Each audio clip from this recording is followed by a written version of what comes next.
નમસ્કાર દર્શક મિત્રો, દિલોકસત્તા શોમાં આપનું સ્વાગત છે। પીએમ મોદીની 2 દિવસીય યુએસ મુલાકાત શુક્રવારે પૂરી થઈ ગઈ છે, જ્યાં એક તરફ પીએમ મોદી અમેરિકાથી ભારત પરત ફરવાની તૈયારી કરી રહ્યા હતા, ત્યાં જ બીજી તરફ ટ્રમ્પ વહીવટી તંત્ર ગેરકાયદેસર ઇમિગ્રેટર્સની બીજી બેચને દેશ નિકાલ કરવાની તૈયારી કરી રહ્યું હતું।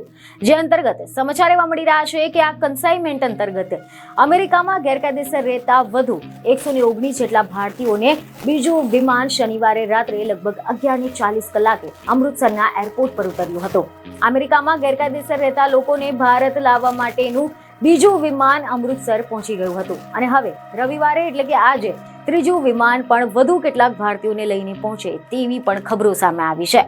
મીડિયા અહેવાલોમાંથી એવી માહિતી મળી રહી છે કે અધિકારિક સૂત્રોના જણાવ્યા પ્રમાણે આ 119 ભારતીયો પૈકી 67 જેટલા પંજાબના, 33 હરિયાણાના, 8 ગુજરાતના, 3 ઉત્તર પ્રદેશના, 2 ગોવાના, 2 મહારાષ્ટ્રના, 2 રાજસ્થાનના અને એક હિમાચલ પ્રદેશ અને જમ્મુ કાશ્મીરના રહેવાસી છે।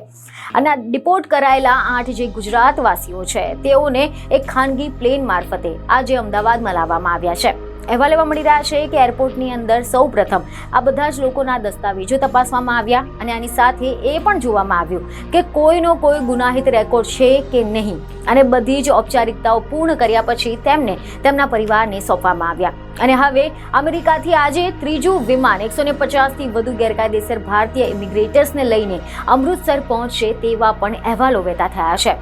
મહત્વનું છે કે અમેરિકાએ પહેલા વિમાનમાં 104 અને બીજા વિમાનમાં 119 જેટલા ગેરકાયદેસર ભારતીયોને ડિપોર્ટ કર્યા હતા, જેમાં અગાઉ ગુજરાતના 37 અને પછી હવે 8 લોકો ભારત પરત આવી ગયા છે।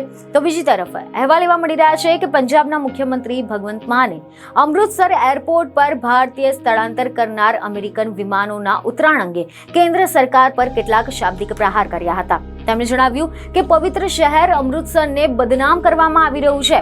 અમે અમૃતસરને ડિપોર્ટ સેન્ટર નહીં બનવા દઈએ। અમેરિકાથી દેશ નિકાલ કરાયેલા લોકોને અમૃતસર એરપોર્ટ પર ઉતારવું એ કેન્દ્ર સરકારનું કાવતરું છે। આ વિમાનને દિલ્હી, અમદાવાદ અથવા તો દેશના કોઈ પણ એરબેઝ પર ઉતારી શકાય છે, પરંતુ તેમ છતાં પણ અમેરિકાથી આવતી ફ્લાઇટ માટે દિલ્હી એરપોર્ટ પહેલા આવે છે, તેમ છતાં પણ તેને અમૃતસરમાં ઉતારવામાં આવે છે। બીજને ખબર સાથે ફરી મળીશું। ધન્યવાદ।